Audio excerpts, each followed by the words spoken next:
वासुदेवाय ओम नमो भगवते वासुदेवाय। हरि ओम। स्वस्ति श्री गणेशाय नमः।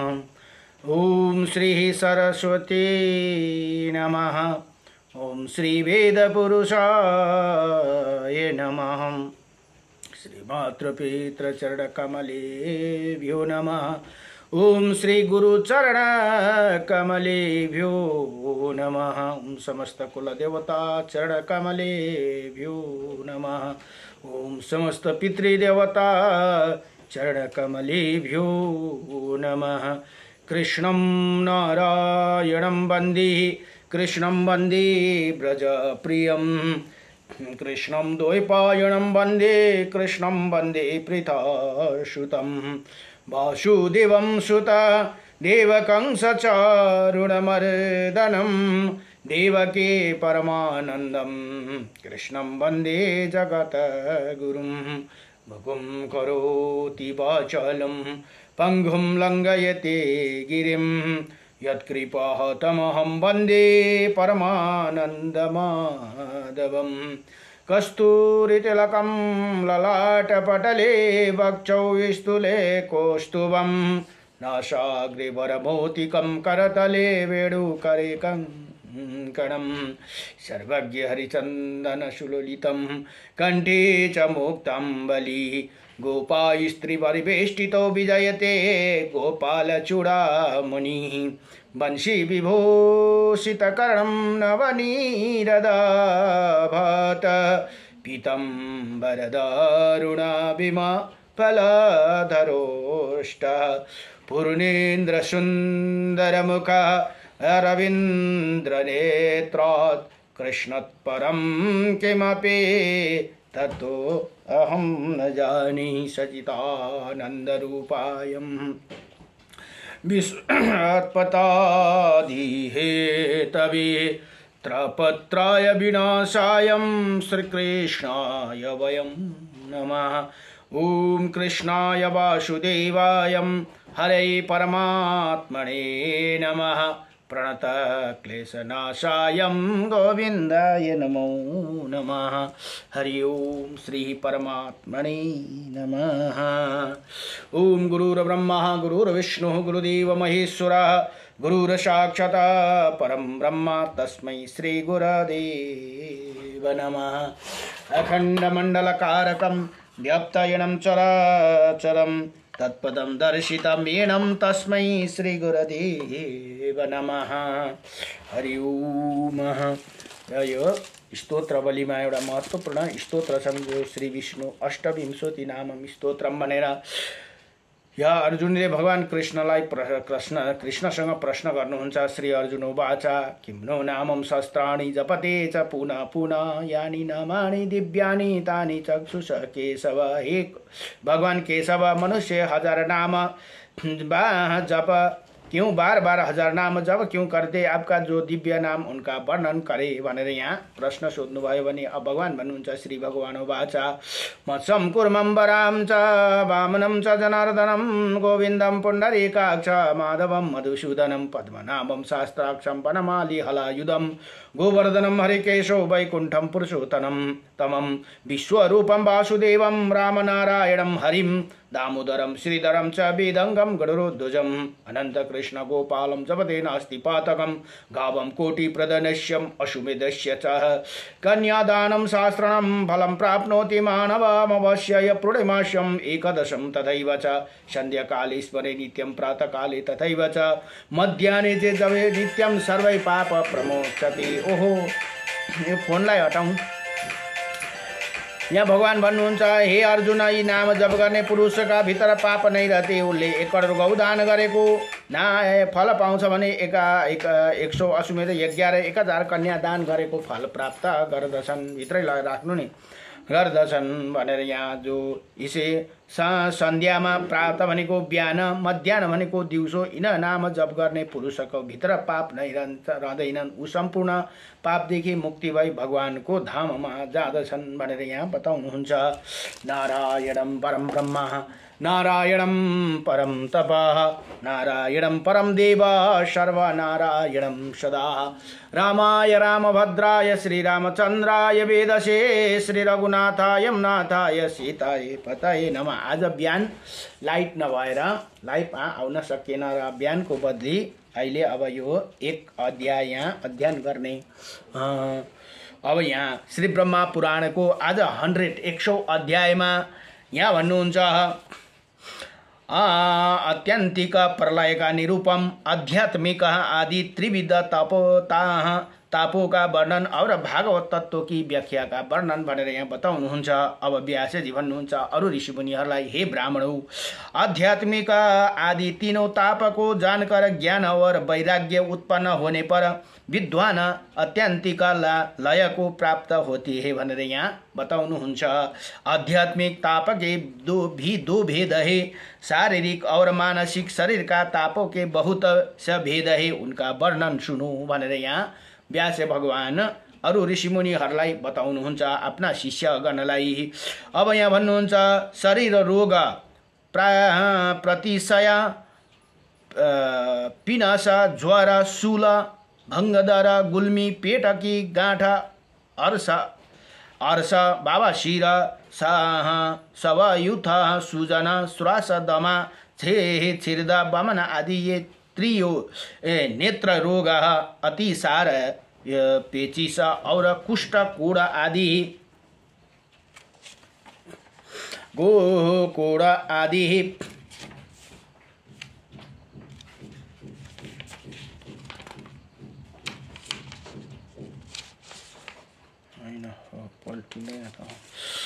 शारीरिक कष्टों को भेद का देहिक तापों के आदि अनेक भेद हो जाते हैं। तब मानस ताप का वर्णन सुनो।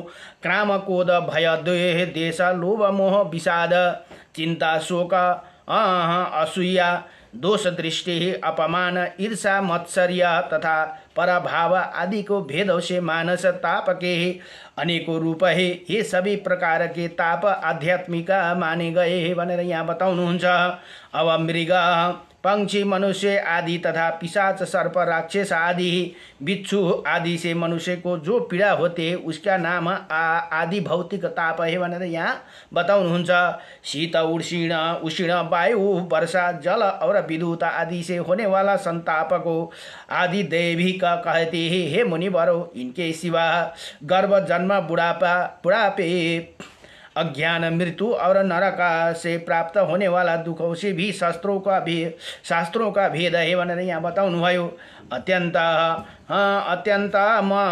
मल से भरे हुए गर्भाशय में सुकुमार शरीर वाले जीव झील से लिपट हुआ रहते हैं भनेर यहाँ बताउनुहुन्छ। अब उसकी पीठ और ग्रीवा को हड्डियाँ बूढ़ी ही होती है। माता के खाए हुए अत्यंत तापदायक और अधिक खट्टे कड़वे चर परे गर्मी और खारे पदार्थों को कष्ट पाकर उसी का पीड़ा बहुत बढ़ जाती है भनेर यहाँ बताउनुहुन्छ। वही अपने अंगों को फैलाने या सैकड़ों में सामर्थ्य नहीं होता। मल और मूत्र के मान पंगों में उसे सोना पड़ता है। यो माता को गर्भभित्र को कुरा यहाँ बताउनुहुन्छ। जिसे उसे सभी अंगों में पीड़ा होते हैं।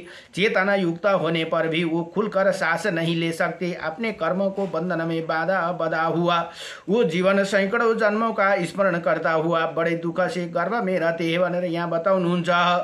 जन्म के समय उसका सुख जन्म के समय उसका मुख मल मूत्र रक्त और ब्रिय आदि से लपटा रहता है।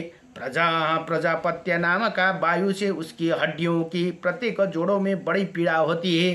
प्रबल प्रसूति वायु उसके मुंह के नीचे और कर देती है भनेर यहाँ बताउनुहुन्छ। और वो गर्भ अवस्था जीव अत्यंत आतुर होकर बड़े कलेश साथ माता के उदर से भनेको पेटबाट बाहर निकल पाते हैं भनेर यहाँ बताउनुहुन्छ। हे मुनिवरौ भनेर यहाँ व्यासजी भन्नुहुन्छ। जन्म लेने के पश्चात ब्रह्मा वायु का स्पर्श होने से अत्यंत मूर्छा को प्राप्त होकर वो बालक अपनी शुद्ध बुद्ध खो बैठते ही दुर्गंध युक्त फोड़ से पृथ्वी पर गिरे हुए कीड़े की भांति वो छटपटाता ही उसी समय उसे ऐसे पीड़ा होती माने उसे सारे अंगों से काटे चुभे दिए गए हो या अथवा वो और से चिरा जा रहा आरे भनेको आरे से चिरा जा रहा हो उसे अपने अंगों को खुजलाने की भी शक्ति नहीं रहती।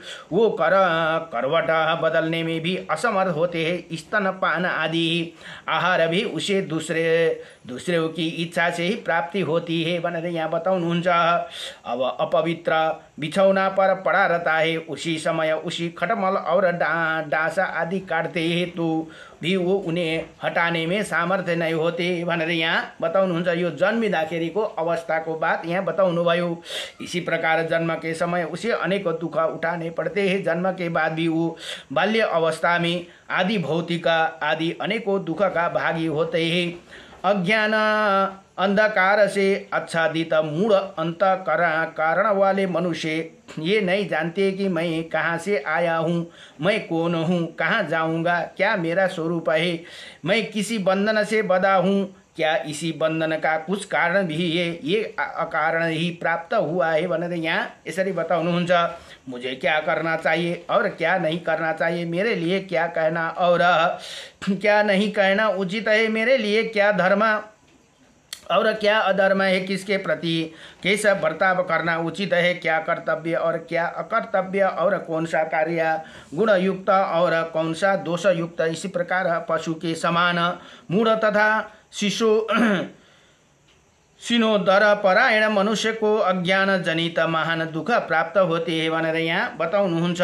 ब्राह्मणों अज्ञान तामस भाव अतः अज्ञानी पुरुष की तामसिक कर्मों का अनुष्ठान ही प्रवृत्ति होती है। इसमें शास्त्र विहित कर्मों का लोप हो जाते हैं। महर्षियों ने शास्त्र विहित कर्मों को लोप का फल नरक बतलाया है भनेर यहाँ बताउनुहुन्छ। अतः अज्ञानी पुरुष को इसी लोक में परलोक में भारी दुख भोगना पड़ता है। वृद्ध अवस्था में शरीर के जर्जर हो जाने पर पुरुष का प्रत्येक अंग शिथिल हो जाते हैं, उसका दांत कमजोर होकर गिर जाते हैं, शरीर में झुर्रियाँ पड़ जाती है और शव और नस नाड़ियाँ दिखाई देने लगती है। नेत्रों की दुरवस्था वस्तुओं के देखने की शक्ति नष्ट हो जाती है। नेत्रों की पुतलियाँ गोलकों में समा जाती है। नासिका को छिद्रा को बहुत से रुहे जमकर बाहर निकल आते हैं, शरीर कांपने लगते हैं। ये बुढ़ापा को विषय में यहाँ बताउनुहुन्छ। सब हड्डियाँ दिखाई देने लगती है, मेरुदंड झुक जाते हैं, जठर अग्नि मंद पड़ जाने के कारण उसी आहार कम हो जाते हैं, उसके काम काज भी कम हो पाते हैं। घूमने फिरने उठने बैठने और सोने आदि चेष्टा भी बड़ी कठिनाई से होती है भनेर यहाँ बताउनु भयो। कानों और नेत्रों की शक्ति मंद पड़ जाती है, सदा लार बहते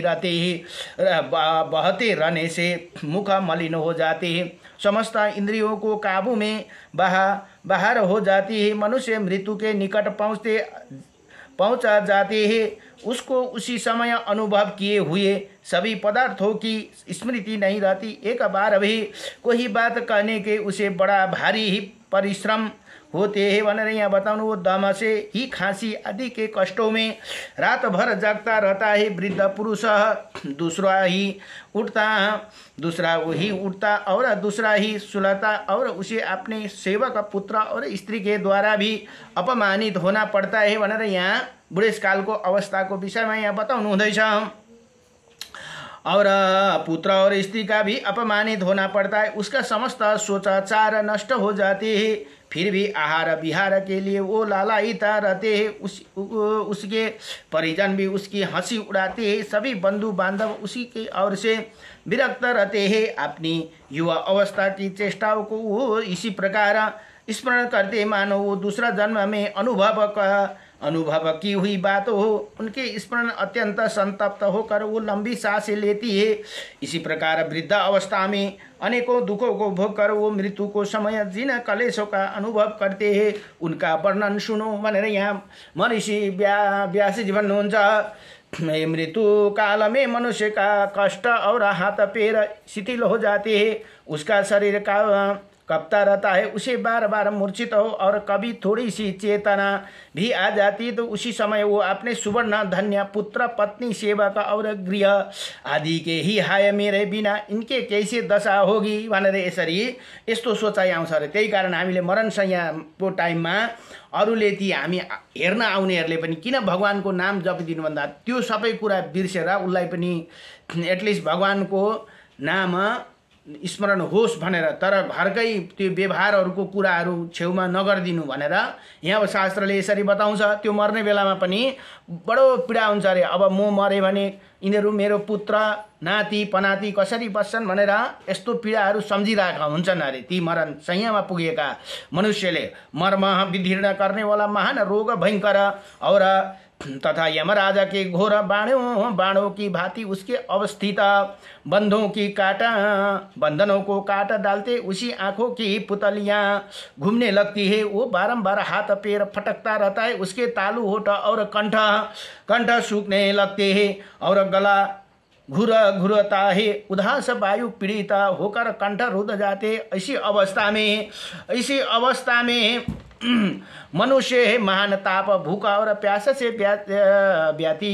व्यथित हो यमदूतों द्वारा दी हुई पीड़ा सहकर बड़े कष्टों से प्राण त्याग करते हैं।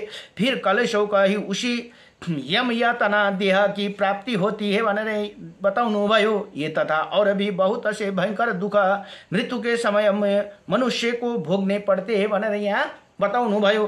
त्यतिखेर हामीले त्यही कारण भगवानको नाम स्मरण गर्यौं भने त्यो पीडाबाट हामीलाई अलिकति भए पनि सुख मिल्दछ। हे विप्रवर, नरक में गए हुए जीव तो पाप जनित दुख भोगने पड़ते, उसकी कोई गणना नहीं होती। केवल नरक में ही दुख की परंपरा हो ऐसी बात नहीं है। स्वर्ग में भी जिनका पुण्य भोग क्षीण हो रहा और जो पाप के फल भोग से भयभीत है उसे शांति नहीं मिलती। जीव पुनः पुनः गर्भ में आते और जन्म लेते हैं, कभी वो गर्भ से नहीं नष्ट हो जाते हैं और जन्म लेने के समय मृत्यु को प्राप्त होते हैं। कभी जन्मते ही कभी बाल्य अवस्था में और कभी युवा अवस्था में उसका मृत्यु हो जाती है भनेर यहाँ बताउनुहुन्छ। वे विप्रगण मनुष्य के लिए जो वस्तु अत्यंत प्रतिकारक होती है वही उसे लिए दुख रूपी वृक्ष का बीज बन जाते हैं। स्त्री पुत्र मित्र आदि और गृह क्षेत्र तथा धन आदि से पुरुषों को उतना ही अधिक सुख नहीं मिलता जितनी की दुख उठाना पड़ते। इसी प्रकार सांसारिक दुख रूपी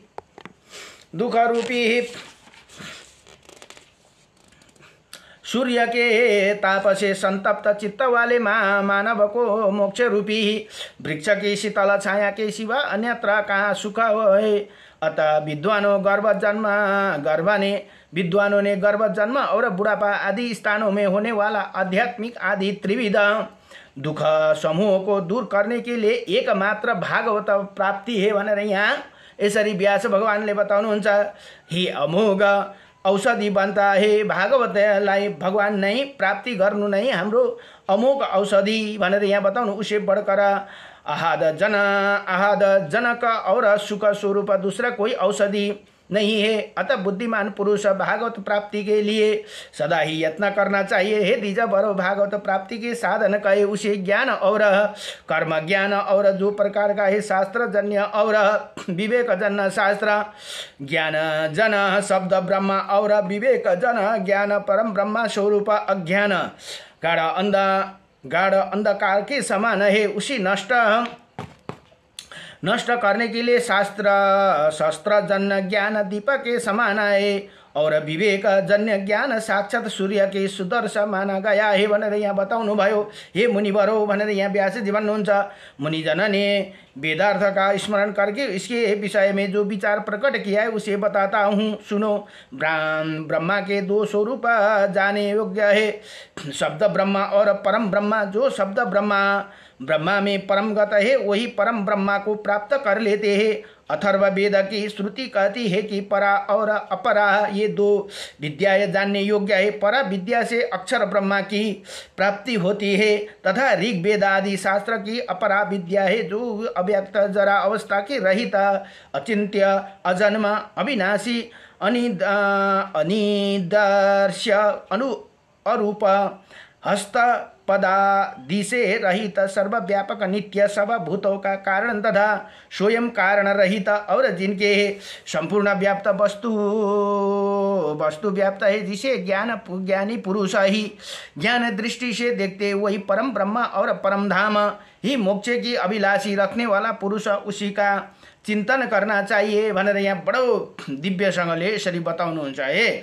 वही भगवान विष्णु का वेद वाक्य द्वारा प्रतिपादित परम पद कहे जो संपूर्ण भूतों की उत्पत्ति प्रलय आगमन गमन तथा विद्या और अविद्या को जानते हैं वही भगवान कहना चाहिए भनेर यहाँ बताउनु भयो। त्याग्ने योग्य त्रिविध गुण आदि को छोड़कर समग्र ज्ञान समुद्र शक्ति समग्र बल समग्र ऐश्वर्य संग्राम वीर्य और समग्र तेज हो। भागवत शब्द के वाचरित्य है। इसी दृष्टि से श्री विष्णु ही भगवान है। उसी परमात्मा श्री हरि में संपूर्ण भूत निवास करते तथा वो भी सर्व आत्मा स्वरूप से सब भूतों में स्थित है, अतः वो वासुदेव कह गए हैं भनेर यहाँ बताउनु भयो। पूर्व काल में महर्षियों के पूछने पर स्वयं प्रजापति ब्रह्मा ने अनंत भगवान वासुदेव की नाम का ये यथार्थ व्याख्या बतलाई थी। संपूर्ण जगत के धाता और विधाता भगवान श्री हरि है। संपूर्ण भूतों के वास करते और संपूर्ण भूत तथा वास करते हैं, इसीलिए उनका नाम वासुदेव हो गया भनेर यहाँ बताउनुहुन्छ। वही परमात्मा निर्गुण समस्त अवर्णों से ही परे हो। सबको आत्मा ही संपूर्ण भूतों की प्रकृति तथा उसके गुण और दोष को की पहुँच के बाहर है भनेर यहाँ बताउनु भयो। अब यहाँ भन्नु संपूर्ण भुवनों के बीच में जो कुछ भी स्थिति है वही सब उनके द्वारा व्याप्त है। समस्त कल्याणमय गुण और स्वरूप है। उन्होंने अपनी माया शक्ति के लेस मात्र से संपूर्ण प्राणियों की सृष्टि की है भनेर यहाँ बताउनु भयो। वही अपनी इच्छा से मन को अनुरूप आने से शरीर धारण करते हैं तथा उनके द्वारा संपूर्ण जगत के कल्याण का साधन होते हैं। वो तेज बल और ऐश्वर्य के महान भंडार है भनेर यहाँ भन्नुहुन्छ व्यास जी। पराक्रम और शक्ति आदि गुणों की एकमात्र राशि है तथा पर से भी परे है। उन परमेश्वर का संपूर्ण कलेश आदि का अभाव है। वही ईश्वर की विष्टि और समाविष्टि रूपा है। वही इसी अव्यक्त और व्यक्त स्वरूप सब है। सबके ईश्वर सबका दृष्टा सर्वज्ञ सर्वशक्तिमान परमेश्वर नाम से प्रसिद्ध है। वही जिसके द्वारा दोष रहित परम शुद्ध निर्मल तथा एक रूप परमात्मा का ज्ञान साक्षात्कार अथवा प्राप्ति होती है। वही ज्ञान है। जो इसके विपरीत हो उसे अज्ञान बताए गए हैं भनेर यहाँ बताउनु भयो। त्यस कारण हाम्रो भागवत नै हाम्रो ज्ञान को प्राप्ति हुन्छ। भागवत नै यस्तो चीज हो कि जब भागवत को ज्ञान हामीलाई प्राप्त हुन्छ नि तब हाम्रो जीवन सफल हुन्छ। हामी को हौं, के का लागि आयौं, के का हामी कहाँ जान्छौं भन्ने कुरा भागवत का ज्ञान को प्राप्ति जब हामीलाई हुन्छ तब हाम्रो जीवन सार्थक हुन्छ भनेर यहाँ बताउनु हुँदैछ। यति भनेर श्री ब्रह्मा पुराण को 100 अध्यायमा यहाँ भन्नुहुन्छ अत्यान्तिक प्रलय का निरूपम आध्यात्मिक आदि त्रिविध तापों का वर्णन तथा भागवत तत्व की व्याख्या का वर्णन भनेर यहाँ बताउनु भयो। नमो भगवते वासुदेवाय कृष्णाय।